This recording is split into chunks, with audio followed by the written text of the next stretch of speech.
बच्चा को इंसाफ दिलवा दीजिए, बस और कुछ नहीं चाहिए। मेरे बच्चा को इंसाफ दिला दीजिए, मेरे बच्चा को इंसाफ दिला दीजिए।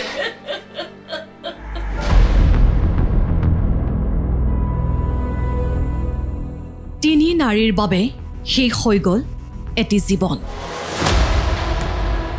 পত্নী শাহুৰ লগত হাত মিলালে বিচাৰকেও। 2 বছৰত 120 বাৰকৈ আদালতত হাজিৰ। অতুল সুভাষে উদঙালে ন্যায়পালিকাৰ ব্যৰ্থতা। কোভিডত অধিক যত্ন লোৱাৰ বাবে বিচ্ছেদ ল'লে পত্নীয়ে। এইজন অতুল সুভাষ মোদী। বিহাৰৰ অতুল এজন AI অভিযন্তা হিচাপে কৰ্মৰত আছিল বেংগালুৰুৰ এটা আগশাৰীৰ কোম্পানীৰ শীৰ্ষ পদবীত। কিন্তু সোমবাৰে পুৱাই চৰম সিদ্ধান্ত ল'লে অতুলে। কিন্তু মৃত্যুৰ পূৰ্বে 90 মিনিটজোৰা এটা ভিডিঅ' আৰু 24 পৃষ্ঠাৰ এটা টোকাত অতুলে কৈ গ'ল পুৰুষ এজনে জীৱনত সহ্য কৰিব লগা সকলো দুখ। উদঙাই থৈ গ'ল পুৰুষৰ অধিকাৰ ৰক্ষাত ন্যায়পালিকাৰ ব্যৰ্থতা। आसपास मेरी पत्नी या उसका परिवार की तरफ से कोई नहीं आना चाहिए। तीसरा, मेरा अस्थि विसर्जन तब तक नहीं होना चाहिए जब तक मेरे हरासर्स को पनिशमेंट नहीं मिलता है, तो मेरा अस्थि विसर्जन ना हो।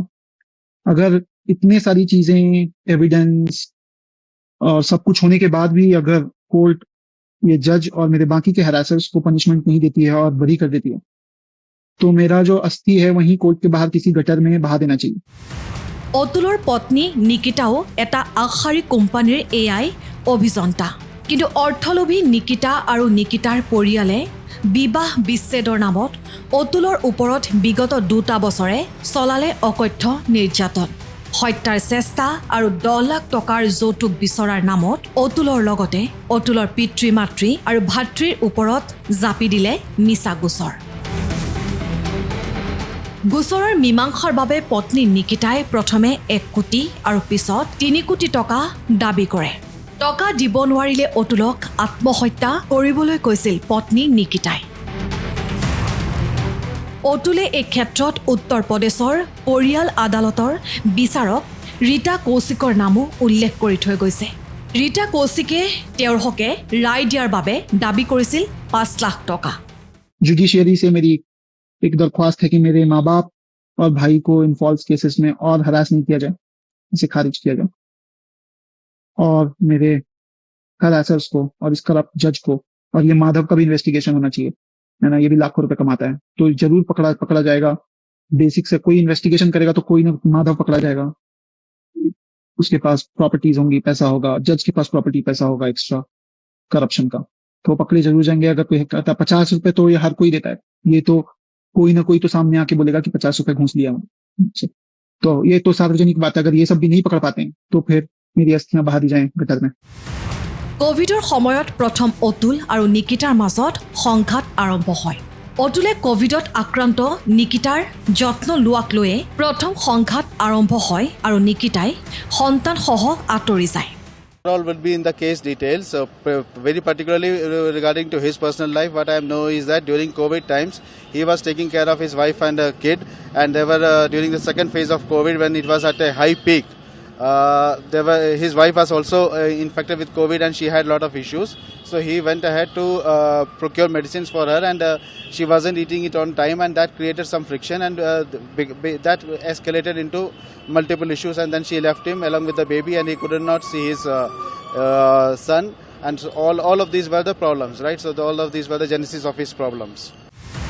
অতুলৰ ওপৰত এনেধৰণে নিৰ্যাতন কৰা হৈছিল যে 2 বছৰত তেওঁ 120 বাৰ জৈনপুৰ আদালতত হাজিৰ হ'বলৈ যাব লগা হৈছিল। তদুপৰি 5 বছৰীয়া পুত্ৰৰ প্ৰতিপালনৰ নামত মাহে 40,000কৈ টকা আদায় দিব লগা হৈছিল অতুলে। In a casual conversation, yes, through this legal, mental harassment is done through the platform of courts.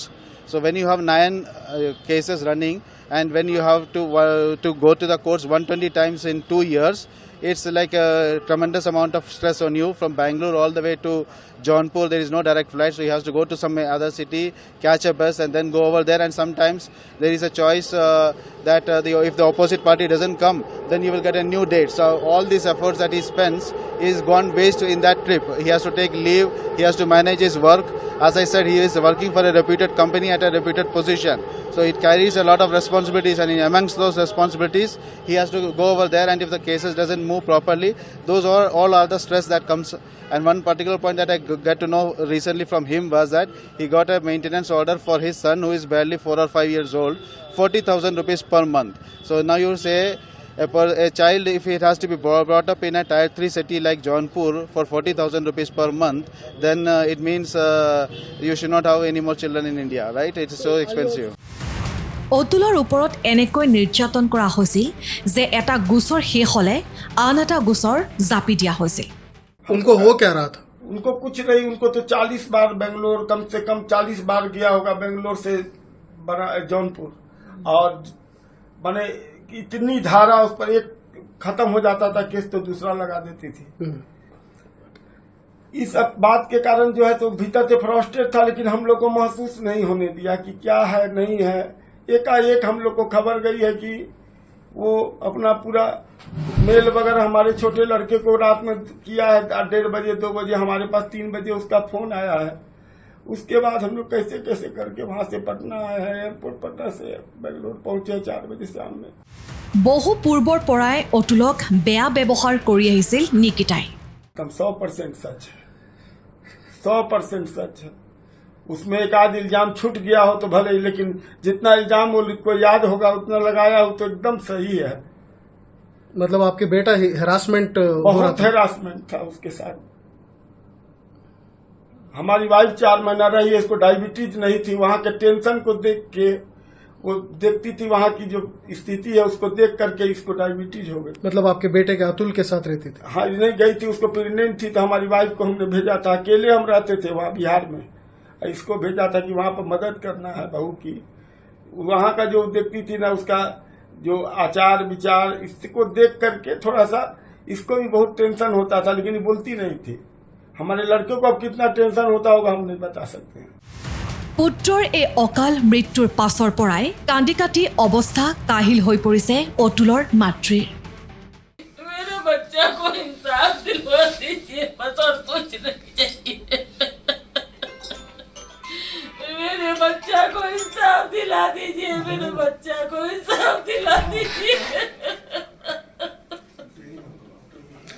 माची हुआ क्या था? आपके बेटा कुछ बोले थे आपको? बोल बोल बोल। आपके बेटा आपको कुछ बोले थे क्या? बताए थे सर? कुछ नहीं बताया, हमसे 10 बजे तक बात किया, एक दिन पहले तक कुछ नहीं बताया। कुछ नहीं बोल पाया उसके साथ जो हुआ है ना, कानून व्यवस्था, ये अपने लॉ की व्यवस्था इतनी कैसा उसको भीतर से तोड़ दिया है। ইতিমধ্যে বেংগালুৰু আৰক্ষীয়ে নিকিতাৰ মাতৃ খুলখালী আৰু নিকিতাৰ খুৰাকৰ বিৰুদ্ধে গোচৰ ৰুজু কৰিছে। Atul Subhas on the 9th of early morning committed a suicide. Regarding this issue, his brother has given a complaint in Marthali police station, stating that there are multiple cases running on him in Uttar Pradesh. The family members of his wife and their relatives demanded money for settling these issues. So they harassed him. For that reason, he has committed suicide. He has given a statement. Based on that, we have registered a abatement for suicide under 108 of BNS in Marthali PS. Investigation is underway. So, did you speak to the family members of the Nikita? Yeah, our investigation officer, the family members, the deceased brother has been given a detailed statement. So we are sending a team to UP. অতুলৰ মৃত্যুৱে পুৰুষৰ ওপৰত চলি থকা নাৰীৰ নিৰ্যাতনৰ ভয়ংকৰ ছবিখন উদঙাই দিলে। ऐसे ही पुरुष मरते जा रहे हैं। अतुल सुभाष कोई पहला नाम नहीं है। अतुल सुभाष जैसे लाखों लोग, लाखों लड़के, लाखों पुरुष मर चुके हैं। आज किस तरीके से प्रताड़ना की जाती है पुरुषों के, उनको डराया जाता है, उनको धमकाया जाता है, और पढ़ी लिखी महिला, एसेंचर में काम कर रही महिला किसी पुरुष को इतना टॉर्चर कर दे, इतनी मेंटल हैरेसमेंट। आप सोच सकते हैं किस मेंटल हैरेसमेंट से पुरुष गुजरते हैं, उनको भी कितना तनाव होता है। और इस तनाव को आप देखिए कायम रखते हुए वो हंसते हंसते सारे काम करते रहते हैं।